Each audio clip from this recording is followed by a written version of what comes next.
Douglas, I think you can go ahead and introduce yourself, Douglas.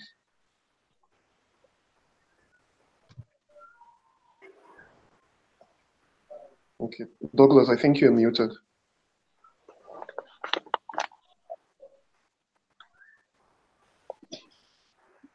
Yeah, Kubo, I just sent you the email, right?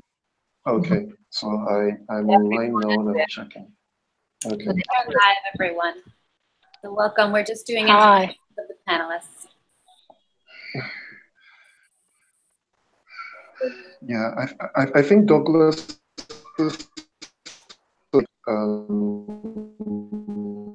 here's your mic is muted.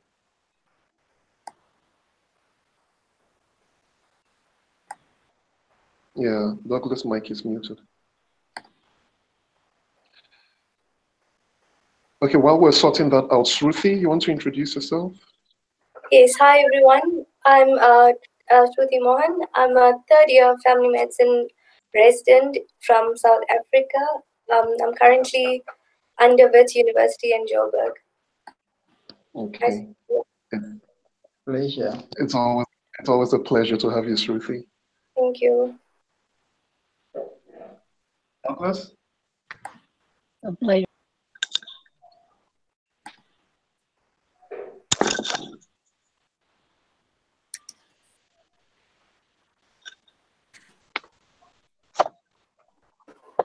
Douglas? Yeah, that's seems to be going off and on.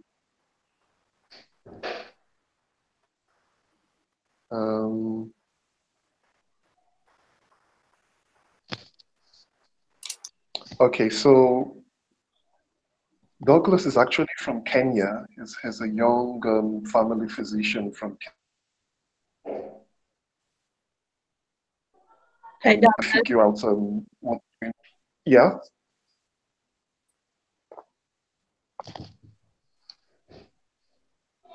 Yeah, I'm sure we'll figure out his mic soon and get him online. But meanwhile, I'm trying to ensure that we start on time. And Vivian, I'm just trying to send your PowerPoint across so that we can just start this up. Chelsea, I'm going to get it across to you so that you can help us share on screen. But maybe, Vivian, you can just start by telling us a little bit about what you do while we try to get your PowerPoint. Okay, but you have the PowerPoint. You sent it to Chelsea? I'm just waiting to see it on my box. It's taken a while to. Should I send it to Chelsea myself? Okay, please just go ahead and send it. Sorry. Hi, I'm Viviana Martinez Bianchi. I am the director of the Duke Family Medicine Residency Program in North Carolina. I'm also a member of the board, the executive board of WONCA. I'm a member at large, and I represent the World Health, the World. I'm sorry, I'm trying to do two things at the same time, and I represent WONCA, the World Health Organization, as well. And I'm very happy to have been invited to speak at this keynote. I have to admit I've never been to one, so I'm hoping that things are going to go well. Certainly. All right, Chelsea, I just sent you the PowerPoint. Wonderful. So I'll go ahead and share those slides with everyone as soon as I'm able. And in the meantime, we can maybe have you go ahead and get us started on the topic. I'll get those slides up as soon as I can. I was thinking we should share screens when you get that. So I think that will be possible. Mm-hmm. Will do. Thank you, everyone. So we decided to get together to talk about self-directed learning and patient involvement in family medicine education.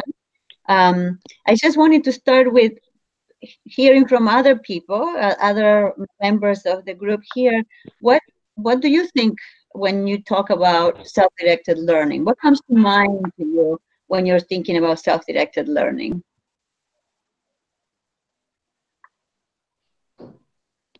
Any thoughts?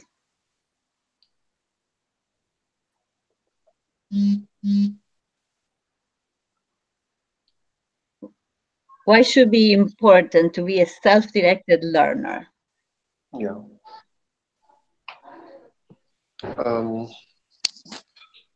So I can start, Viviana, while people are gathering up their thoughts. Mm-hmm.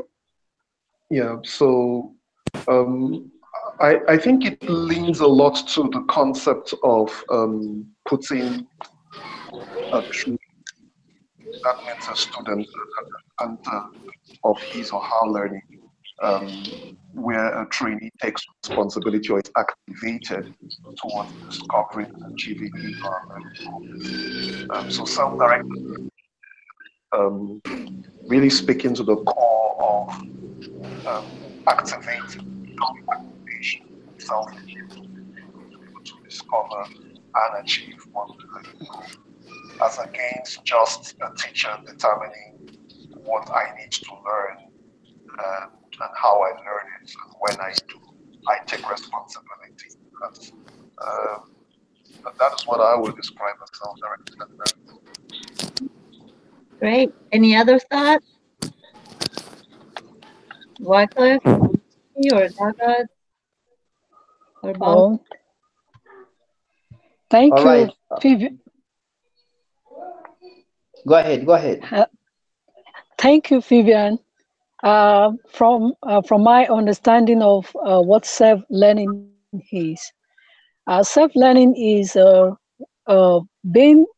having a personal motivation towards learning, your ability to identify your learning need, and ability to act in finding meeting your learning need, and your ability to know what to read to really appropriately meet your learning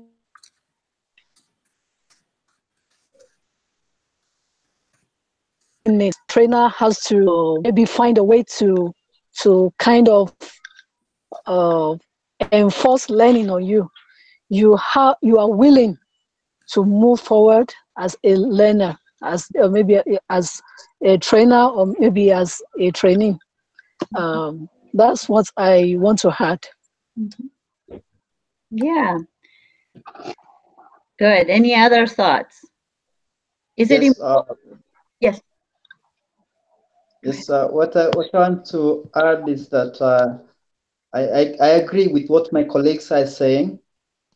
Basically, what we are doing here in Kenya is more of a self-learning in the sense that it's family medicine is a relatively new profession or career for doctors in Africa in general, and in Kenya in particular, where I am a resident.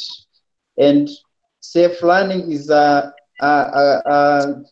concept that the student has to have his or her own individual goals of scope of what he needs to achieve at the end of a residency program, and basically work towards that, since sometimes due to faculty constraints and shortage of staff to in the sense of tutors who are family physicians, the student has to find himself in a situation that he has to push himself to learn on the work as he's seeing patients or taking care of his daily learning requirements. He has to have his own motivation and ability to push himself to learn something without an input or much supervision from seniors who most of the time are not available due to scarcity and shortage. Yes, that's what I can add. Maybe somebody else. Okay. Are we able to show the slides, or should I can just do them from my looks like it might just be easier if I just do it. What do Chelsea? Did you get? I could have wished to contribute before you do the slides. Yes. Sorry, I was unable to introduce myself earlier. My name is Dr. Douglas Marita. I'm a third-year resident, family medicine, the Aga Khan University, East Africa, Kenya, Nairobi. So self-directed learning is a concept where a learner, as an individual, takes charge of the learning process, sets own goals, sets his or her own way of measuring whether they are being achieved, and also figure it out how best to learn it based on his or her own abilities, time, and other commitments. However, it must be under a certain blueprint conceptual framework under which then there is a common way of measuring whether you are actually meeting the objectives of a program, say for family medicine. Yes. Yes. All right. Any other thoughts before we start looking at slides? Vivian, I just wanted to sort of appreciate something that was said, the peculiarities of family medicine in Africa, where you have a shortage in academics and family medicine. And we've just said something about where you don't have enough teachers often. The student just have to take care of the environment. And I think I even think about it that many times a lot of family medicine trainees are off by themselves and having to figure out what they need to learn, you know. And it's until Wycliffe said it, and it just occurred to me that this is really something that is happening across Africa. Many times, a lot of family medicine trainees are off by themselves and having to figure out. Until Wycliffe said it.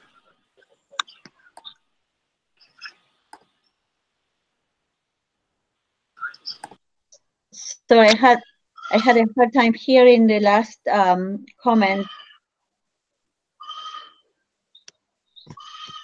One thing that I think is important, we all talked about, it's family medicine, is during training. One really important comment on self-directed learning is that if we were to stay with whatever we learned during our training and stop, I think that we will stop learning. In about few years, our knowledge will be obsolete. So we really need to start thinking about, we need to continue. The day we think we learned everything there was to learn about medicine or family medicine, and we decide that we can stop learning, that day we need to stop practicing because we have become dangerous. So the concept here is that we are going to need to learn. I finished my residency 28 years ago, and or 26 years ago, and I definitely need to learn every time. There's always something new. There's new guidelines. There's new medications. There's new process, and there's always a new presentation. A patient that comes in with something that was quite not the same as the book case. So self-directed learning is something that we're going to need to do forever if we want to be good doctors, good practitioners, if we want to elevate the system in which we work. So we will need to be continuous learners for the rest of our lives if we really, really want to do a good job. And that kind of encompasses, in a few words, what self-directed learning is. I don't know, any other comments before we go through some of the slides?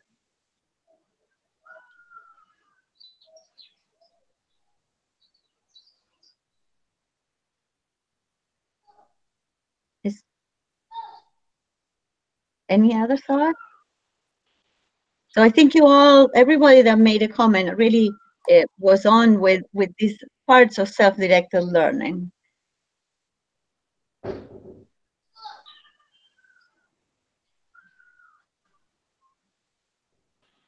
Who's leading the slides? Should I wait?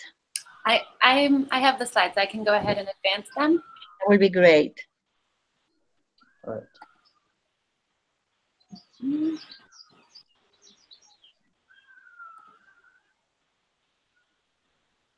it.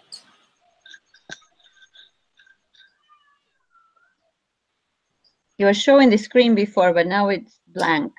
Ah, okay. It's a dark. There you go. If you go Okay. to the bottom where it shows the you're now in slide 5. Can you go to the first slide or the second slide? So when we're talking about, let's talk about a starting point of how self-directed learning has become the central theme in adult education. So we're all adults in this. And there are meta-analyses that have been reviewed in this. There are critical reviews of research. There is always, there's even an international symposium that has been devoted just to research on self-directed learning. Even in my son's high school, they're talking about self-directed learning. So in the medical profession, the ability to direct and regulate one's own learning experience is crucial to being a successful doctor. The self-directed learning skills, which are associated with lifelong learning, are particularly important in the medical field because it's, like I said before, this knowledge is continuously changing. And it's always advancing, dealing with novelty. It's an important aspect of patient encounters. If our patients come to us and we feel we appear unprepared for them, it's going to be a problem. Only if we are not able to say to the patient, you know, you're posing a very puzzling problem right now. Let's learn about this together. There is always sometimes, I think, a misconception that we are supposed to be ready to answer to the patient's comment and say right away, this is what's wrong with you and this is how I'm going to fix it. Well, we should be able to work together and engage our patients in that. Sometimes it's clear, right? It was a streptococcal pharyngitis, it has the signs and symptoms, and this is the assessment, the treatment and plan. But often people come into our office with undifferentiated conditions that will take us to have to read more about this. It will be, or our patient is not presented with just one condition, but has many multiple comorbidities, right? And so self-directed learning is going to help us to see what is it that I didn't know today. Was it something that I should have known, or is it something brand new that I have never seen before? Does that make sense? Mm-hmm. Yeah. Can you go to the next slide? Chelsea, could you click the bottom where it shows a slide presentation so that we don't see all the extra stuff?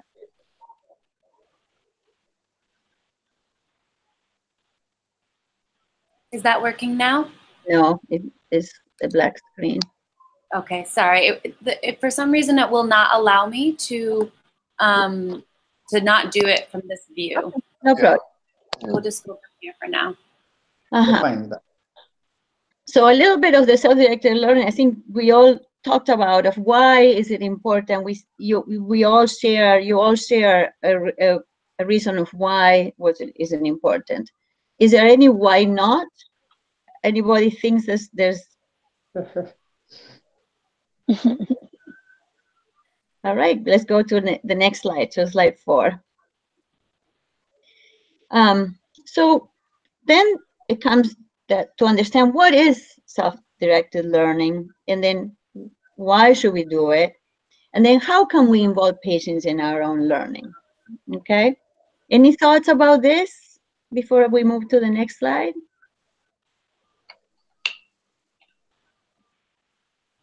If not, we can move to the next slide. So Ken Metz thinks that in a publication by Canadian Family Medicine shows that self-directed learning is a process that is focused on improving performance and patient outcomes. If we really are doing self-directed learning, we're going to improve not just how we perform in our practice, but how our patients do. When we are self-directed learners, we are able to recognize what our learning needs are, what the goals of our learning should be. We can identify the resources necessary to accomplish the goals, implement the strategies, and evaluate the results of their efforts. And the ultimate goal of the approach of self-directed learning is to develop these professionals who actively pursue lifelong learning, who in turn facilitate the growth of progressive and effective healthcare systems. There's nothing better than the example of a former chair of my department who's 88 years old and continues to share his new learned knowledge through new research in our Department of Family Medicine at Duke University. Wow. You know, I just can't believe his real amazing mind going forward to learning more. You know, a true self-directed learner when the word self-directed learning wasn't even being used yet. All right. Yes. Next slide. So what do you have? And then learners used as we are all learners in life, right? It didn't stop being we didn't stop being learners when we finished medical school, nor when we finished residency. We continue to be learners. And we need to have the learning skills necessary to successfully embark upon and complete learning activities. And for that, we need to understand what are our strengths and weaknesses. And it's already important to think about also learning what the things that we are already strong in. We want to have this motivation. So Jenny Gabriel actually talks about 3 pillars. We need skills to embark on self-directed learning. We need motivation to take up learning opportunities and have the insight into what are my personal motivators, right? And then we'll talk a little bit more about what are those personal motivators. And then we need to have the self-belief to pursue learning to completion. Despite obstacles, sometimes the obstacle is I'm too busy in clinic. I have to go one patient after another, and then I am still puzzled about the 3rd patient I saw, but I have 10 more patients to see. So having that, having the time to say, okay, I'm motivated to later tonight, I'm going to go read up on the things that we saw in that patient earlier today, and then pursue the learning in spite of the obstacle of lack of time. You know, set aside a time. Maybe sometimes a reminder will be needed to say, let's go back and learn about this particular issue. And then if self-belief is difficult, if we're saying, you know, it's just too hard for me to get to do this, why is it that I'm having, what are the events that are not allowing me to have that self-belief if that is happening? Okay. All right, let's go to the next. And then in this summit learning, which actually was a summit that involved multiple educators, not necessarily for medicine, they were talking about this use of this circle, that you need to set a goal, you need to set up a plan for self-directed learning, you want to solve the topic, and then reflect on what you did. And in medicine, when we think about students who will learn the topic, is that for the next patient that we see with a similar complex problem, we might now be able to have an answer ready at the moment of seeing the person. The reflection, did that encounter go better because now I had the answer? Another reflection could be, you know, I am improving outcomes on the management of my patients that have hypertension by improving the number of people who have controlled hypertension because I did that goal of learning how to do it better or how to engage better with my patients in their self-management as well. Self-directed learning, if you look at it, looks very similar to when we talk about patients and getting them empowered to self-manage their processes. Any thoughts up to now?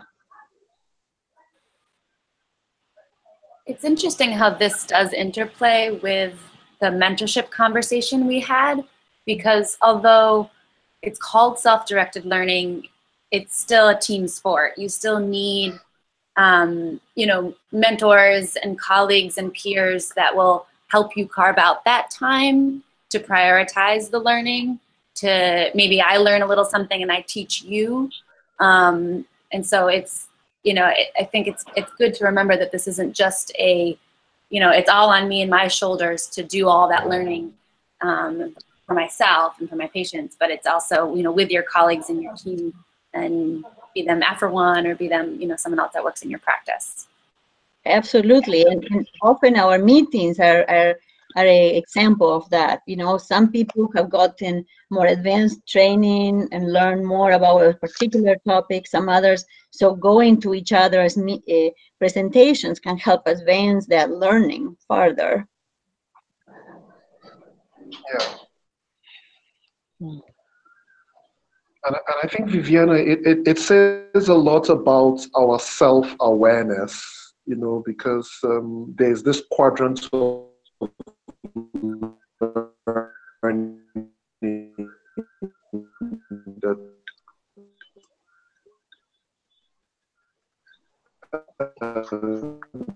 many people point to, talking about not even being aware that I need to learn something or something. I would think that the fact self-aware of our needs are something here. Mm-hmm. Sometimes it's the idea of taking those blinders, right? It's oh, I know how to manage this. And then it's like, oh, maybe I don't know that well, you know, taking the little blinders that we get. Do you want to go on to the next one? Yeah. So this is partially of what we were talking about. How do we decide, how do we develop that self-awareness? And this was the study that looked at use of self-directed learning plans based on clinical questions arising from patient care. When we're seeing patients, there are many, and this does not happen just to students or residents, even people who have been in practice for a long time. We will have many clinical questions that arise during patient care. And formulating and finding the answers to the questions in practice result in a change in patient management or provide direction for further learning.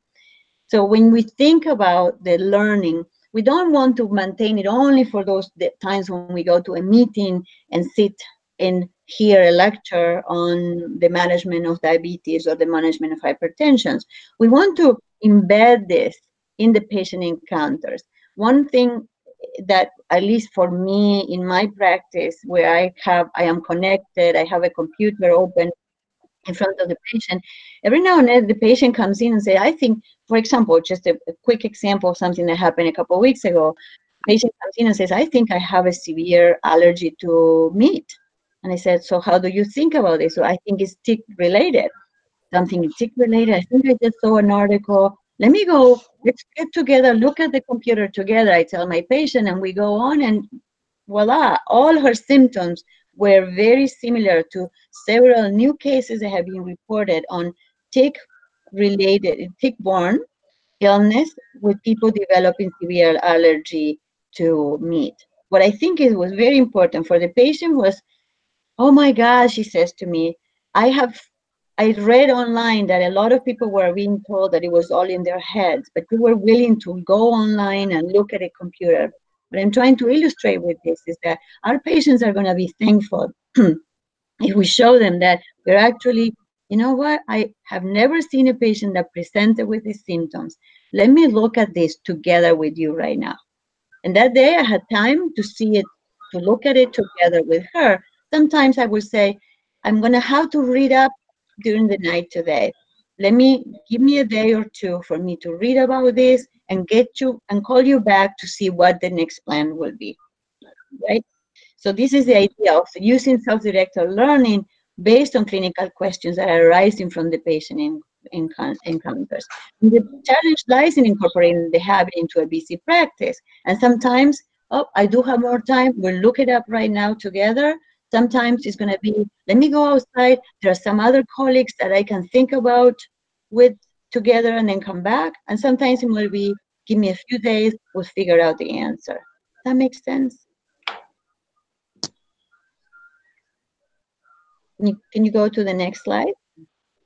Yeah. This is a little more complex slide showing what it takes to be a self-directed learner, to have self-motivation, self-management, self-monitoring, and self-modification. The idea that to enter a learning task, it takes responsibility, and to plan our own learning outcomes and activities. For example, I have recognized that I don't really remember well in the moment of seeing patients how I should be managing diabetes. What should be my first line therapy? What will be my second line therapy? So I have to have the responsibility to realize that there's a deficit in my knowledge here, or something that presents to my office frequently. And so I want to plan my own learning. I want to self-manage. I need to control my own behavior and resources. I want to think independently, meaning not go constantly to my colleagues. How do you manage this?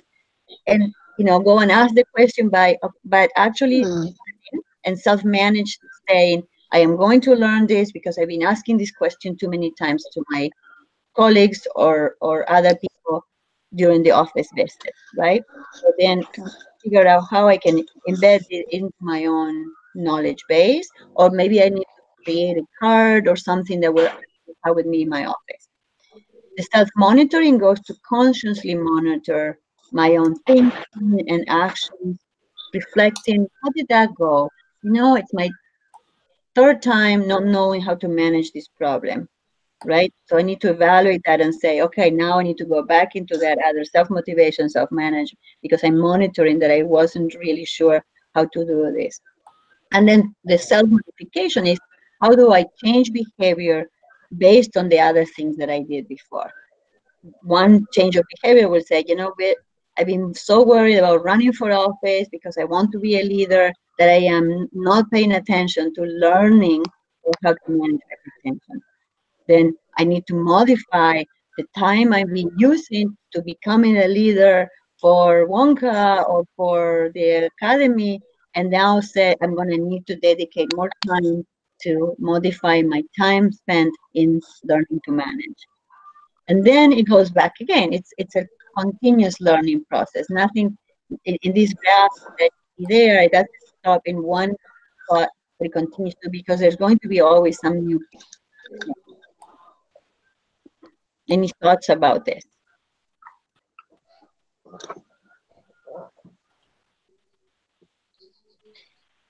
Yeah, I think that the challenge is when you talked about the aspect of sharing learning, the learning process with your patients, I found that very interesting, because it also depends on the culture it's coming from. In some cultures, that will be perceived as you not being a good doctor and not knowing the medicine enough, to treat your patients. And then the peculiarities of a typical ambulatory setting in Africa, where you have people who are scheduled, the scheduling process, the appointment process is really non-existent. People just walk in, and you can have as much as 50 or 60 or even 100 people waiting outside, and even the ability to reflect and think. Time, it's quite difficult dealing with that pressure, but it does not take away in any way from what you are saying. It's just the skills that we need to be able to apply what you are saying. I think there's also the opportunity. I think it is easier when we have established a relationship with patients. So my patients know that when I know it, I'll immediately say, there's certain things that I will always be able to immediately answer. But there are certain things that are not so clear cut. And sometimes to me, it has been the importance of educating people to say, and I have said this exact word, I wouldn't be a good doctor if I were to tell you right now that I know the answer to this. I need to study and reflect, because the presentation is not so clear cut.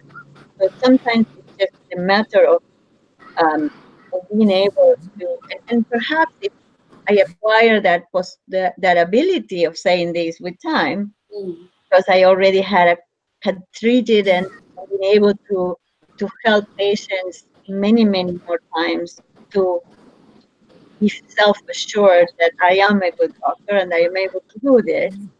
But I think that there is a certain humility that is necessary in medicine, that when we don't apply the humility of being able to recognize that I don't know the answer. And maybe cultural issues I know cultural issues are very important, and maybe what we need to do in that sense is not necessarily convey to the patient that we don't know the answer, but say to the patient, find the words that will be culturally appropriate to say, I really need to study, not immediately respond with something that might not be the most appropriate treatment plan. Does that help formulate that cultural expectations? I just wanted to give an input along that concept. Hello? Yes. Yeah, this is Douglas. Just an idea on what works for me in the context of cultural differences, so that one, you protect your image to the patient so that you don't look like you are not prepared, you don't know, you're incompetent. So one, when I was very naive, what I could do is I could now send the patient to the laboratory, even when they didn't actually need a test, so that I give myself time to quickly go through whatever the condition the patient has and how to manage it in terms of medications and so forth. But then later, after joining the family medicine program, the concept of being cost effective came in. Then I started realizing that I then need to come up with a different approach. One approach which I find now working very well with me and my patients is where I always teach patients for every condition I think they do have. Then I click on a link which will summarize their condition in the simplest language possible. So in the process, as I demonstrate and read them through, I'm also learning, and I find it very easy to work around. That's great. That's a really good way to do it. During the patient encounter, having the connectivity there is really helpful. Let me go for a moment to the next slide. The idea of practice-based learning and improvement. So the American College of Medical Education, together with the American Board of Family Medicine, created these milestones for physician learning, starting with level 5, and this is practice-based learning and improvement, which is very similar to the concept of self-directed learning. It says that the family physician must demonstrate the ability to investigate and evaluate the care of patients, to appraise and assimilate scientific evidence, and to continuously improve patient care based on constant self-evaluation and lifelong learning. And I have the links for this at the end of this. This is the idea of going from level 1 to level 5. Level 5 is this aspirational level that people who've been in the practice will have learned more about. In level 1 is that the person that is at level 1 describes basic concepts in clinical epidemiology, categorizes the design of a research study. So this is appraising the literature. To the level 5, that is the person who independently teaches and assesses evidence-based medicine and information mastery techniques. So there's this graduated way of looking at where am I, and really assessing ourselves, where are we in those competencies? Am I at level 1, a level 2 when I am identifying pros and cons of various studies, or am I at level 5? Can you go to the next slide? The next slide talks directly about demonstrated self-directed learning. In level 1, directed learner acknowledges gaps in personal knowledge and expertise and frequently asks for feedback and uses feedback to improve learning and performance. In level 2, that person can incorporate the feedback and evaluations to assess performance and develop a learning plan, and uses point of care, kind of like what you were just saying a moment ago, point of care, evidence-based information and guidelines to answer clinical questions. So the moment of being able to see the patient, I'm looking at information. In the culture in where I practice, I'm actually okay to click and say this to my patient and work with them together. In some other cultures, you might do the trick. You send them to the lab, and while they're waiting there, you're looking at it. Whatever works so that you're able to convey the information to your patient the same day. In level 3, the person has a self-assessment and improving and learning plan that demonstrates a balanced and accurate assessment of competence and areas for continuous improvement. I'm competent in this, but I'm not so good at other areas in which I need to learn. Level 4 identifies own clinical information needs based in part on the values and preferences of each patient, meaning, what do I do for my patient that doesn't like medication? Is there a way to help them when they're not the ones that are going to be pill takers? Am I able to not lecture to them and yell at them because they're not wanting to take a pill? Am I able to engage them in a conversation that is culturally appropriate for their belief system? Can I demonstrate use of a system or process for keeping up with relevant changes in medicine? How am I maintaining my knowledge base? And then I can consistently evaluate myself and my practice using appropriate evidence-based standards to implement changes in practice to improve patient care and its delivery. This will be when we start going to more a panel of patients and taking a look at what are the outcomes, how am I doing with this, and am I getting there? And then level 5, we're just doing it as a good way. I'm realizing that we only have 15 times for the hangout, and we've been talking quite a bit. So I'm not sure how we want to continue with this, if we want to start with questions from the audience, or do we want to continue with the slides? I'm happy to do whatever people feel is best.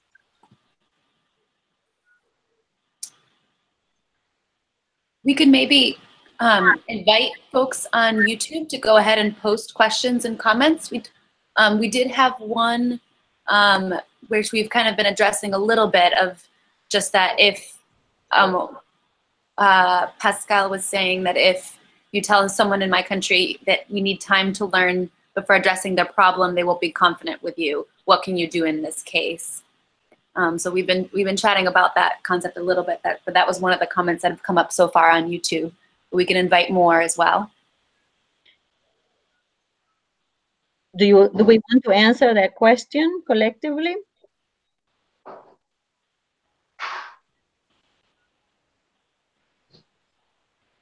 Sure. Does anyone else have thoughts on that? Other strategies?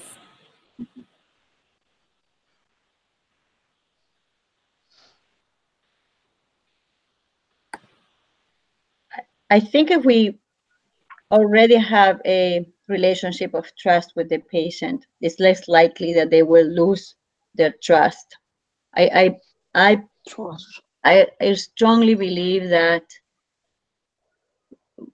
when we try to show that we know but we make mistakes, it's the easiest way of losing the trust of our patients. And I think we have to figure out a culturally competent way of being able to manage that and share with our patients. And sometimes it's telling, it isn't.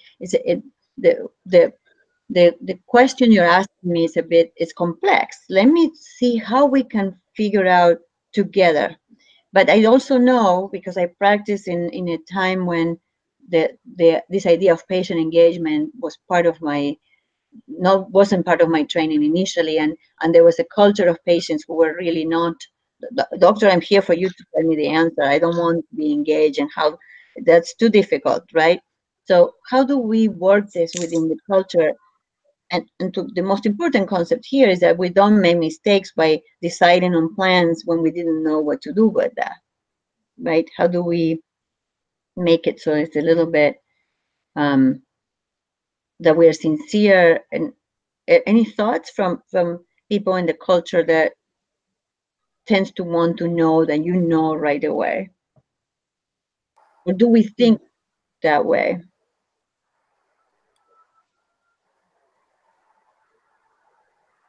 What do we think?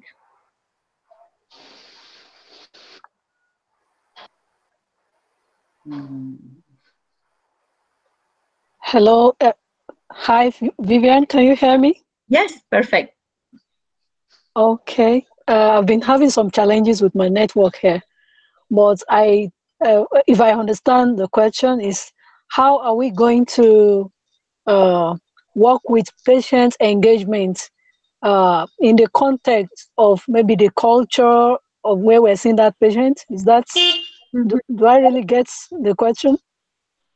Yeah, when patients are expecting, I shared earlier that it's there are often times when I say to my patient, no, I don't know the answer right away. Let me study about this and get back to you, or let me look into this, or talk to some colleagues that may know the answer.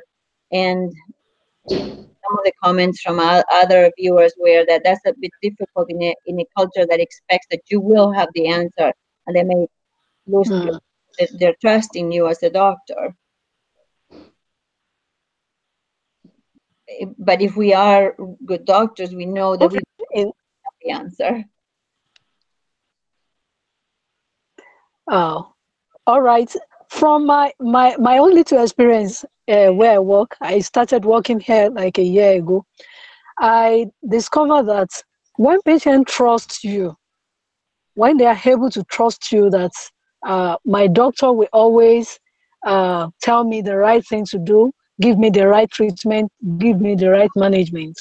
And if there is a difficulty, if I encounter any difficulty, what I do is that I come out sincerely, tell them that right now, I'm sorry, I can't give you the exact response now, but just give me a little time to check. Right in his presence, right in my patient presence, I will check the internet if I can get some answers, and let that patient know what's my plan of my treatment is. And if I couldn't, maybe due to internet problems, I will reassure that patient, if it's not really an emergency or something that requires maybe urgent decision, that we are going to sort that out on the next visit, which I ensure it's a very short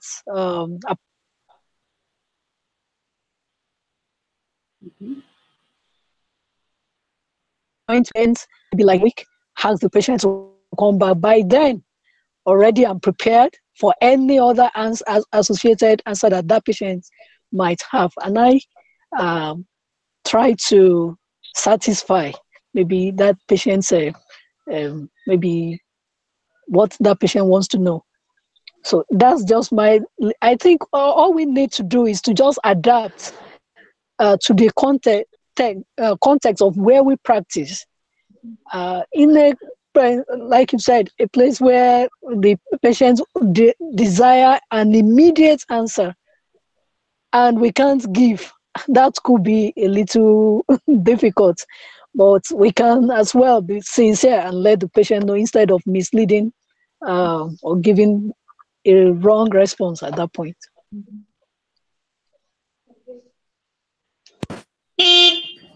Some thoughts from my end, Douglas here. Personally, I concur what my colleague has said. In addition, I find it also easier to let the patient know that as a family physician, I'm also playing the role of coordinating their care. In that kind of a role, then I might not know everything, but then being their coordinator of care, then I can easily find out from a given specialist, say a cardiologist, to give input as to a certain question, a certain condition, a certain way of managing it, or a certain way of investigating it. That saves the patient time, it saves the patient some resources, monies, and I have found it fairly workable as long as the patient is involved and knows why am I doing that. Absolutely. Yes, to add on that, this way, Cliff, you can hear me? Yes. Yes. Right. So, as Dr. Douglas just mentioned, in our setup here, there's very little patient continuity of care. So you have a very narrow window of opportunity to give the patient as much information as possible. So what we normally do is that we are working with a team of other specialties, like the specialist consultant surgeons, the physicians, the cardiologists, and those other super specialties.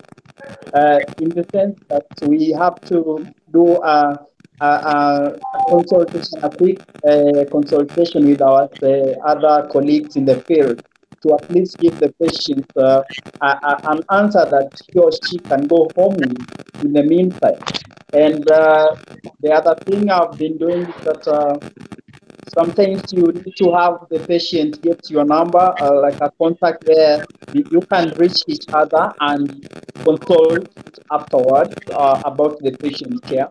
And that way you can be able to buy time to manage the patient with a little more knowledge after consultation or going online and doing a little bit of reading on your own. Then the other thing is that patients really don't, might not trust you a lot if you keep saying that you really don't know most of the time. So in our setup, it's really a challenge. The patient knows, the doctor knows everything. So as a physician or a family medicine practitioner, sometimes you might want to let the patients also lead you, in the sense that some of these patients are actually, they can teach you a lot. They have gone online and they have read, sometimes they know even what their problem is and they just want to confirm it from you that actually that's the problem they have. So at times also to give the patient a lot of time to give you an idea of what he or she thinks to be wrong with her, and sometimes they really give you information that you can work with. Yes, that's all I can say.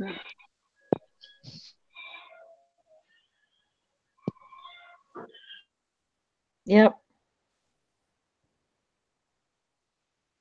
Are there any other questions from outside?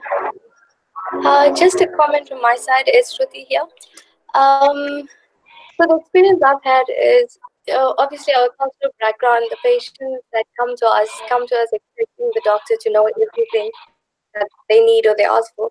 But one of the concepts in family medicine is obviously negotiating patient management. So basically discussing the management with the patient.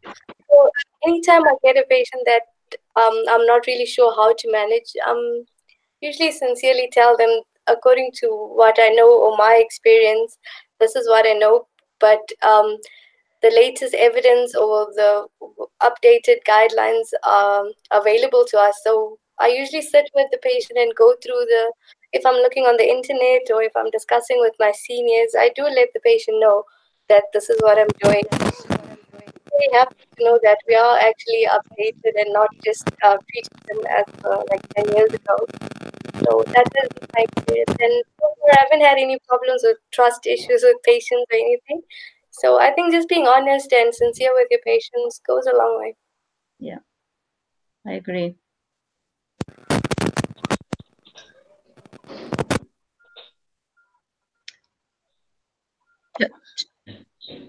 Chelsea, do you want to show the slide of how to approach the self-directed learning? Sure, I'll do that now. I just wanted to share one thing that we do for our residents. is something that I think that can do long term on creating these individualized learning plans or individualized educational plans where you assess what areas of needs are there, and then what could be and create a plan on both the strengths and the areas in where we need to learn. So if you can make it a little bigger, if you look at, there you go. So if we're looking at individualized educational plans, so we think of so it's the idea of, and we have the resume with an advisor to look at that, but what are my areas of strength? What am I good at? And then what are my strategies for continue to work on my strengths? Do I want to do more electives during my training? Do I work with a local community? Do I run for national office? Do I do international work? Additional self-study, gynecological care of women. Within family medicine, there's one area that I like a little more than others. Am I going to do some additional self-study, individual mentoring, and or do I need structured coaching? You know, what will be my, and then I'll decide what my example is. And then going down a little bit on that, what are the areas that I need to improve and identify? Maybe I don't know enough about diabetes management, or I don't know enough about infectious diseases. So then what are my strategies for improvement? Or I have gotten feedback that I'm not doing really well in this area. So what are going to be my strategies for improvement? Additional self-study, repetition of procedures, if I wasn't quite good with certain procedures, looking at topic area assignments. You know, I would get an assignment to learn something and maybe teach my colleagues about a particular topic that was the one that I knew the least. Again, individual mentoring, increased supervision. I want you to supervise me more because I am having a hard time talking about this particular issue with my patients, or a structured coaching. And then decide what are the ways that observable progress will be measured. You know, how am I going to measure that I'm doing better in this area, whether it was an area for strength or an area to improve. This idea that the individual learning plan is not a punitive thing, it's about something that we will continue to plan and self-manage. Okay? Yeah. Any comments or questions about it?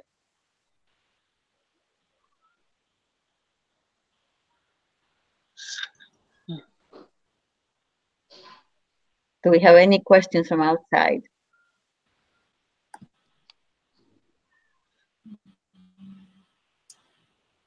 Don't see any. We'll keep an eye out for some final thoughts from the audience on that. But I'll definitely say that I'm just starting my fellowship right now, which is just in some ways it's extending being a trainee. I have this opportunity to have a lot of mentorship, and a lot of the things I'm working on is developing just this, figuring out what are the things that I still want to learn. I'm graduated, I'm an attending, but yet there's still so much. Family medicine is so broad. So it doesn't have to be this exact format, but finding some format to get it down on paper, set some goals, and then check in with them on a regular basis with a peer, with a mentor, with yourself. Put it on your calendar to come back to it in a month from now or 6 months from now, I think is really important.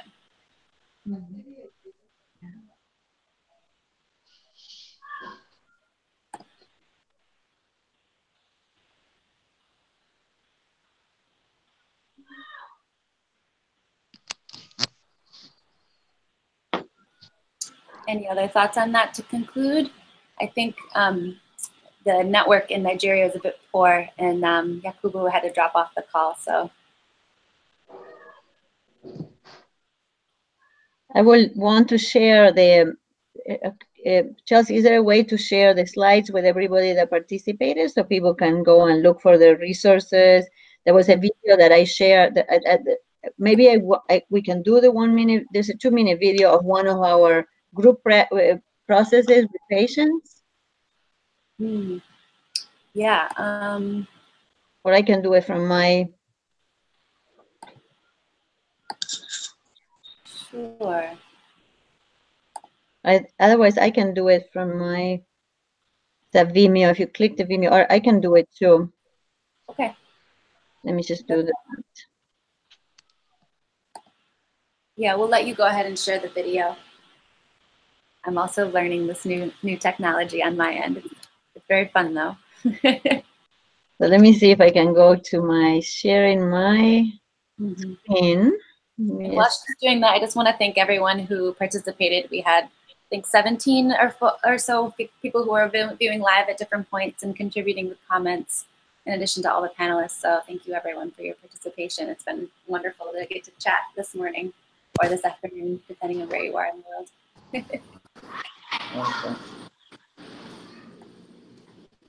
Yeah, thank you. Welcome.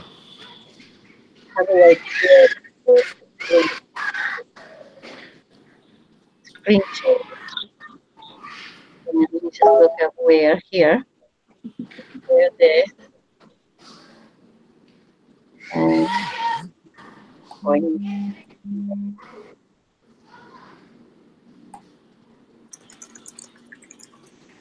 Can you see the video going or no? My favorite thing about partnering is being able to connect with everyone else. Yes, we see it. These groups, some have multiple kids already. There's a couple first timers. So we have that different effect and the benefits of it. No, hold on. What do you think?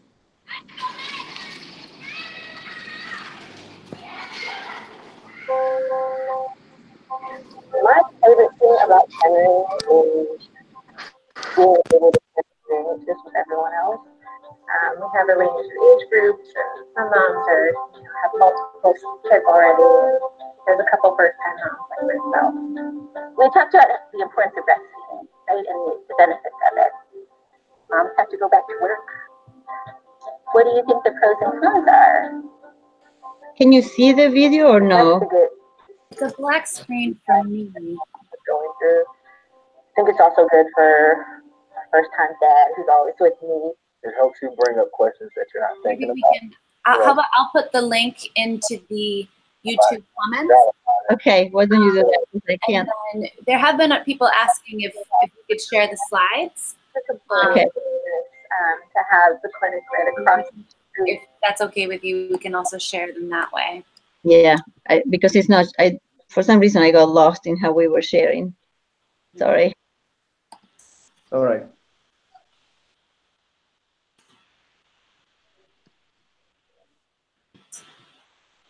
Can you put it up in there or no? So I shared it just now in the comments on the YouTube live, so it'll be there. Okay. And then we can certainly share via the Facebook page later as well. That would be better, yeah. Yeah. Great.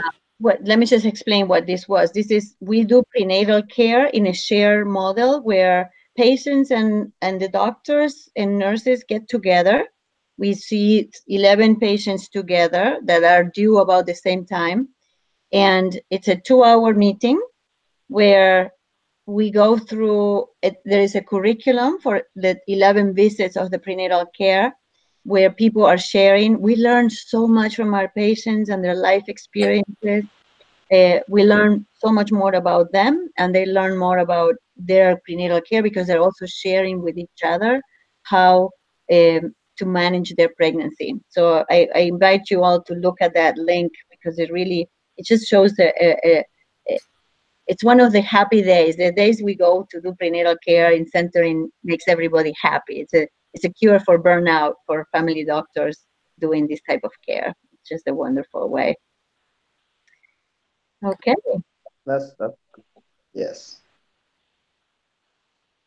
Yeah, group care is an amazing way to continue learning. Yes, absolutely. All right. It's been a pleasure to be here with you all, and I hope it was helpful and useful, and I want to hear about your own self-learning changes and plans and how you hope to apply what you discussed here today, or to continue to apply it. And hopefully I will see some of you in Seoul. Maybe. Team. We appreciate your input, and also the knowledge you've gained. As I just said, that we have a unique position here as family physicians who are mostly doing self-learning due to the shortages we talked about, the doctor-to-patient ratio, even between family physicians. It's a very new course here. Residents, we are learning through self-learning a lot. So I think this will go a long way even in improving our own learning experiences and even thereafter. Thank you so much. You're welcome. All right. Thank you. Thank Bye. you. Okay. Right. Well, thank you again to everybody. And yeah, this can be a conversation that can continue. You can post on Facebook about your thoughts about the conversation today, and if you've made any strides in self-directed learning. Thank you, everybody. Okay, thank you. Bye-bye. Bye-bye. Bye-bye.